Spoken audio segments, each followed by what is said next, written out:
We also have one additional request to be on the agenda. Marcus Hill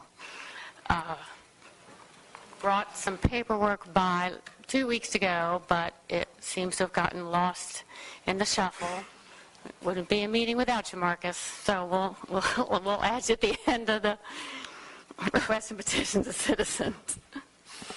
You're welcome. Okay, first we have George. Okay, next we have Marcus Hill.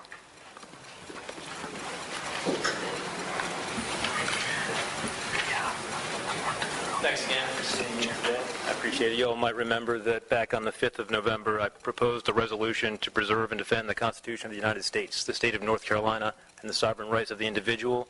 And I was informed at that date that it takes about 2 weeks, and I was hoping for a vote today. I'd like to go ahead and read that to you again to refresh your memory.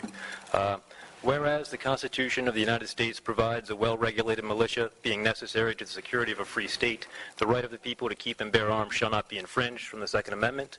Whereas the Constitution of the State of North Carolina provides a well-regulated militia being necessary to the security of a free state, the right of the people to keep and bear arms shall not be infringed from Article 1, Section 30.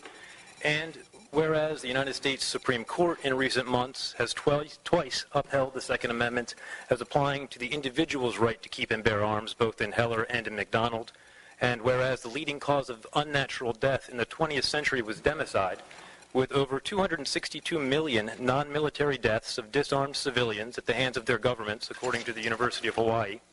And whereas natural disasters, financial emergencies, food scarcity, and numerous other emergencies and excuses have been used by governments to implement emergency gun confiscations and initiatives, emergency gun confiscation initiatives and disarm citizens, as was exemplified by the mass confiscation of firearms in New Orleans after Hurricane Katrina, and again in Boston more recently.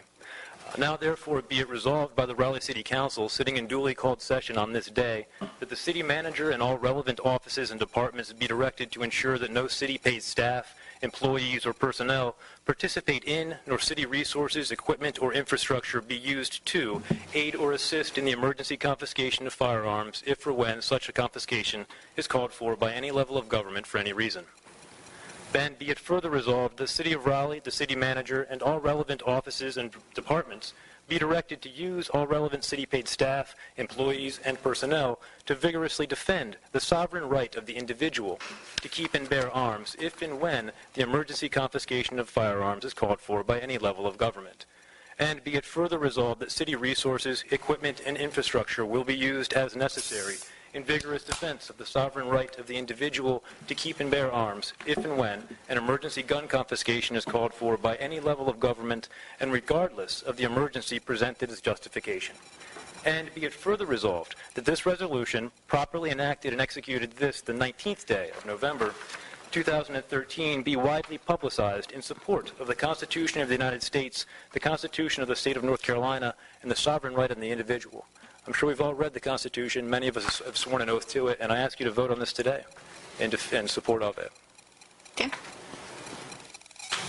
I'll make a motion for the resolution.